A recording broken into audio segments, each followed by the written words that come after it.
Sometimes, the choices we make define who we become.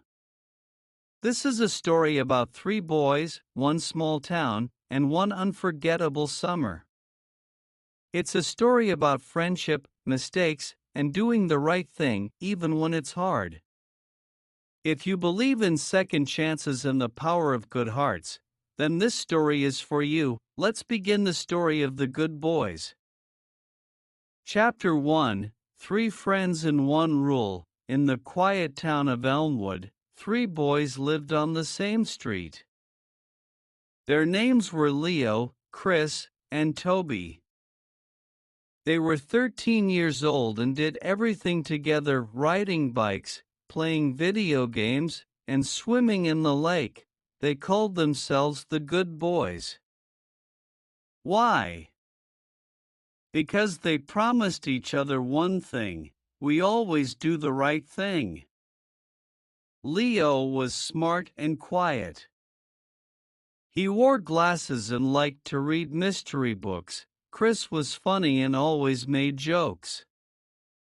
He loved basketball and ice cream. Toby was brave.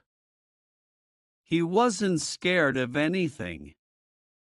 Not even snakes or the dark. Every summer, they had new adventures. But this summer, something different was waiting.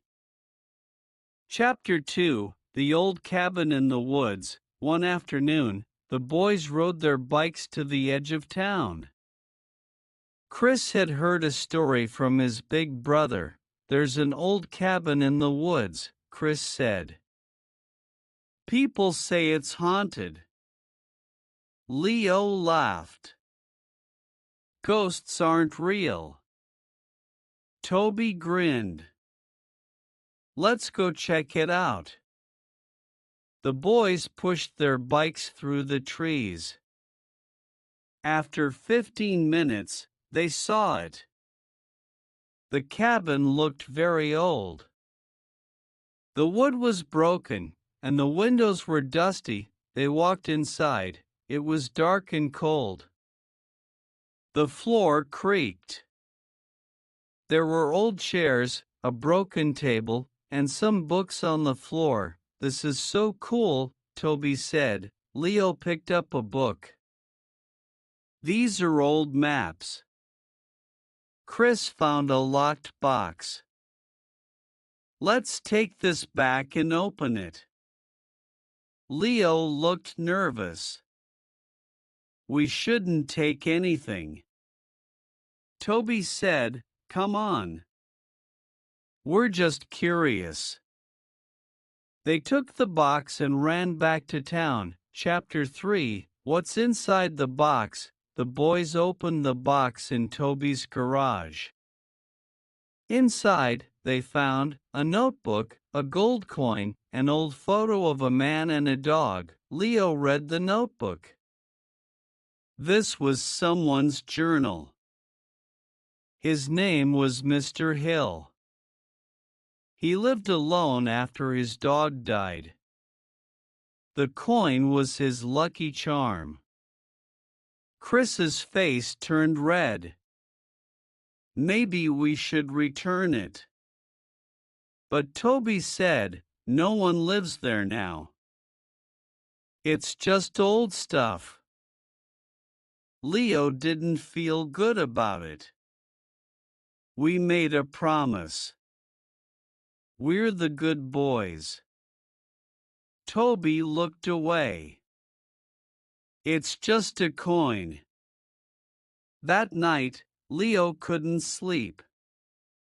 Something didn't feel right. Chapter 4: The Big Fight. The next day, Leo went back to the cabin alone. He left a note. "Mr. Hill, we are sorry. We will return everything."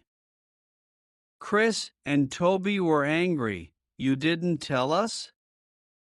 Toby said, "I did what felt right," Leo said. "That box didn't belong to us." Chris looked at Toby. Maybe Leo's right. Toby threw his bike down. You guys are babies. I'm not your friend anymore. He took the coin and walked away. Chapter 5. Trouble in Town. A week passed. Toby stopped talking to Leo and Chris. He didn't come out to play. He was angry and sad. Then, something strange happened. One night, there was a fire near the woods. The old cabin burned down. The fire truck came, but it was too late. People in town talked about it. Some said it was just lightning. Others said someone lit it on purpose. Leo was worried. What if Toby went there again? Chris nodded. Let's check on him. Chapter 6. A Cry for Help. The boys went to Toby's house. His mom looked tired. Toby hasn't come home since yesterday, she said. Did he tell you where he was going? Leo and Chris looked at each other. They got on their bikes and raced to the woods. It started to rain. Toby. They shouted, then they heard a voice. Help! They ran and found Toby near a tree. He had fallen and hurt his leg. I went back to put the coin back, Toby said. But then I fell. And the storm started. Chris helped lift him. You big dummy. Leo smiled. Still a good boy, huh? They took him home. Chapter 7. The Real Heroes. The next day, the fire chief came to school. He spoke to the students. Someone tried to return a coin to the cabin before the storm, he said. It shows good character. That's what heroes are made of. Toby looked at Leo and Chris. I'm sorry. I just didn't want to feel wrong. Leo patted his back. It's okay. We all make mistakes. Chris smiled. Good boys fix them. Chapter 8. One last adventure. Summer ended. School started again. The boys were still friends. Even stronger than before, they went back to the place where the cabin once stood. Now, it was just green grass and tall trees. Leo brought a small wooden sign.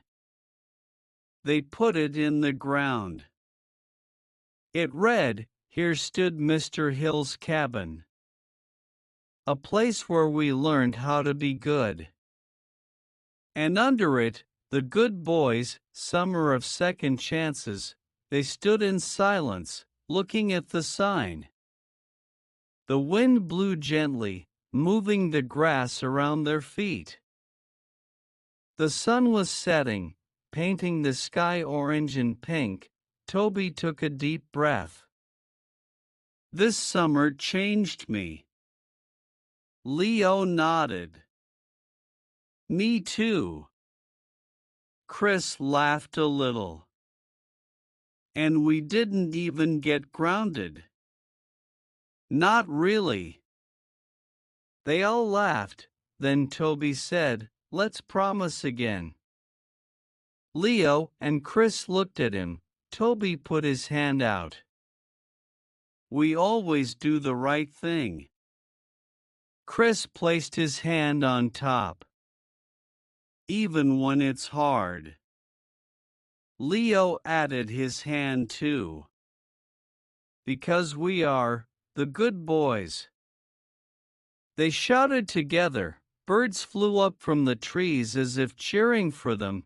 Final words. That summer didn't just give them a story to tell.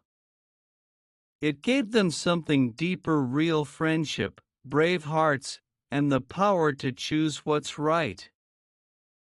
They were just kids, but they learned something that many adults forget: being good isn't always easy. But it's always worth it, and from that summer on, everyone in Elmwood knew the good boys weren't just a name, they were a promise. The end.